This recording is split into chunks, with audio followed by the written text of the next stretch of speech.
For the Quest 2, my preferred on-ear headphones for a minute have now been the BoboVR A2s. I said originally that these had a lot of features, equalizer, you had to charge them, and there were some options with Kiwi, other companies that didn't sound quite as good or didn't sound as bassy, but there were cheaper options. BoboVR has now clapped back with a new A2 Air version, which is a lighter version of these headphones. Let's check them out.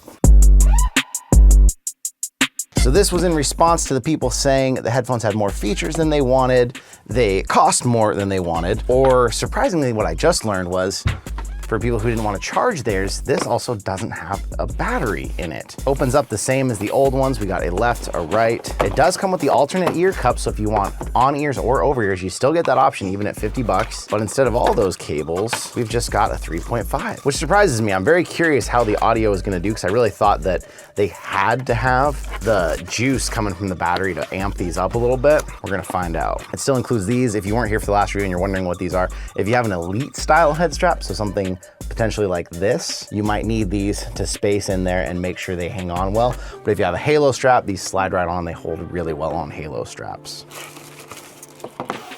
Got the right side. So this is gonna be the interesting part right here. This is the left side. So now looking at these, there's no switch, there's no button for modes. I mean, this is just simply the headphone cable to plug it in and then a hole to plug the other headphone cable, and it's gonna reach to the other side.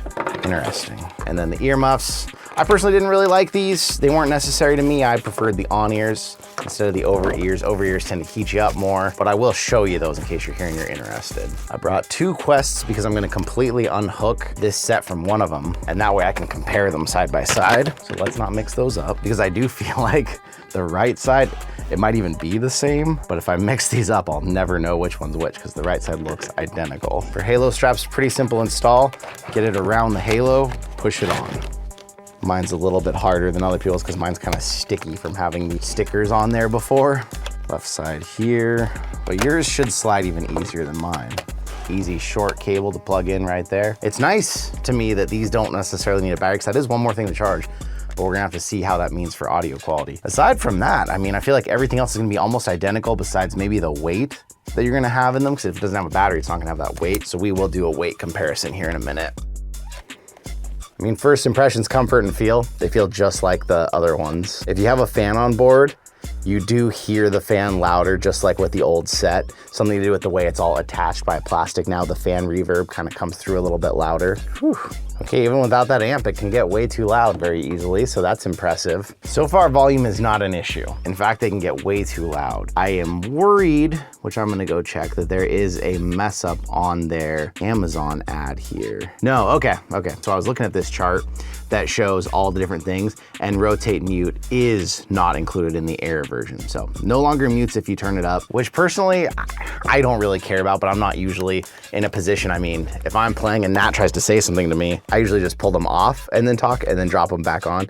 But for those of you who wanted that mute function, that's only gonna be in the original version. I get Beat Saber going on my other one here so we can get some direct comparisons going. Gosh, after being on the Quest Pro so much, the meta symbol inside the Quest 2 looks so flat. I don't know why. It seems like it'd be easy to make it three-dimensional, but on the Quest Pro, when you look at that symbol, it's very clearly like a three-dimensional symbol. It's not just like a weird Mickey Mouse M. Clearly it's like a round symbol that goes up and down, but for some reason the Quest, they've always left it kind of flat looking. Headphones going on, headphones turning on. Call me crazy, but why are the non-battery powered ones louder? Man, you tripping now. They don't hit the bass quite the same. There's 4 sound profiles in here. There's standard, cinema, bass, and gaming. The closest profile this one sounds like is standard, minus a little bit of the bass hit, but not enough that I'm gonna say that it's worth all the trouble of having to make sure those things are charged and running. Going into something with spoken language to hear the sound of a voice on these. You do definitely get a little bit fuller, richer sound with the original A2s because of that equalizer, the battery in there.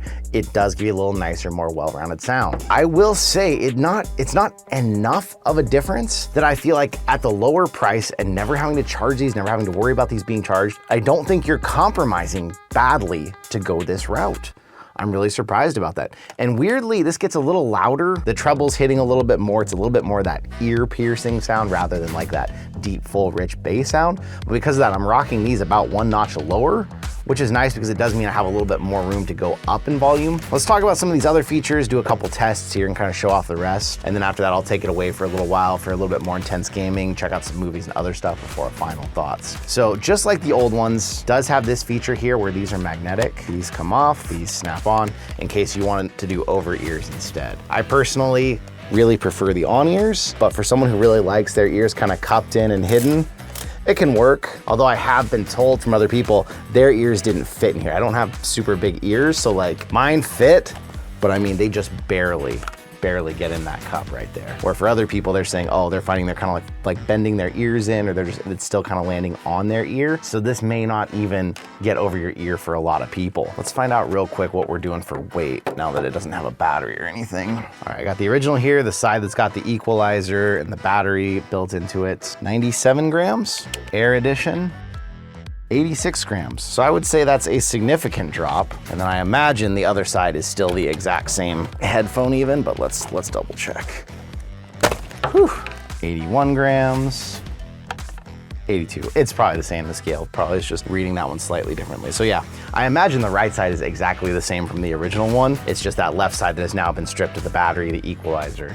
A little bit less weight there, so tiny bit. I mean, what, a 15 gram difference on the front left of your headset?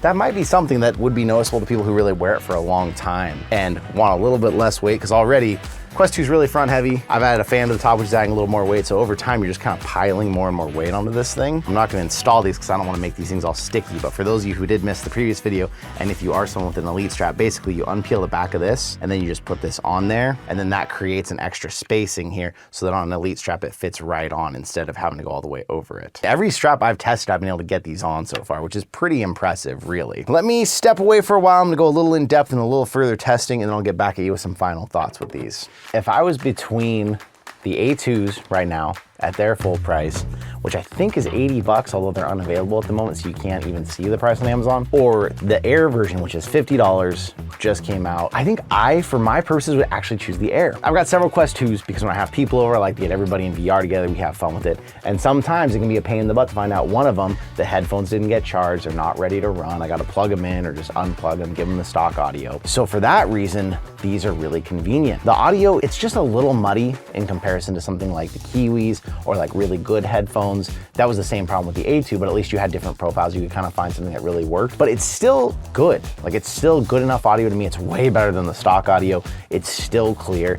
And just the fact that now it's one less thing to charge. I mean, I've got a fan to charge. I've got the headset to charge. I've got a battery to charge. Having that being one more thing was kind of a pain in the butt, even though it had an auto off function built in. So if you left it switched to on, after 5 minutes, it would shut off for you.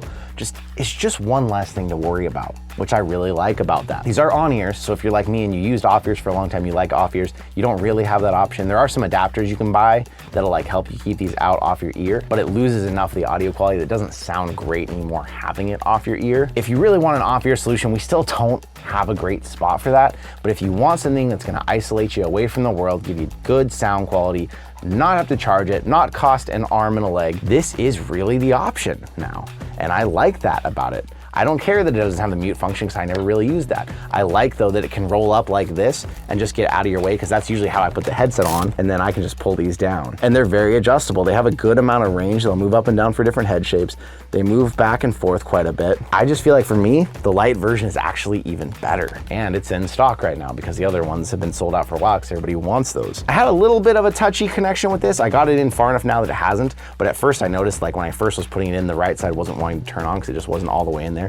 That kind of had me concerned, but I never had it like pop out and give me a problem ever again there. From the other review, if you saw it, I mean, I tested these on every head strap I could find. I still have yet to find a head strap that these won't work on, that it won't accommodate these. So I think that's really cool. I don't know about the future of them, like if the Quest 3 uses the same kind of head straps, but it has a USB port over here that would be in the way. Unfortunately, it doesn't look like this would accommodate that. So that's something to think about if you're kind of like buying accessories that you're hoping will work on the Quest 3, but we still don't know for sure what the Quest 3 actually looks like and when it's actually coming out. But with all that said, what do you think? Did you get the BoboVR A2s already? If you did, I don't really think there's a reason to buy these unless the battery's driving you freaking crazy. Maybe you could sell your old ones and get these without having to pay any extra. But if you don't have ones yet, or if you've been waiting for the A2s, I feel like these are good enough for the lower price that I would just get these now instead. But I'd love to know what you think in the comments. I wanna say thank you once again for coming out. You all are amazing. It's been an awesome year, thanks to all of you. We just got back from GDC in California and Orlando before that, so it's been a busy time, but I'm glad to be back here checking out products again.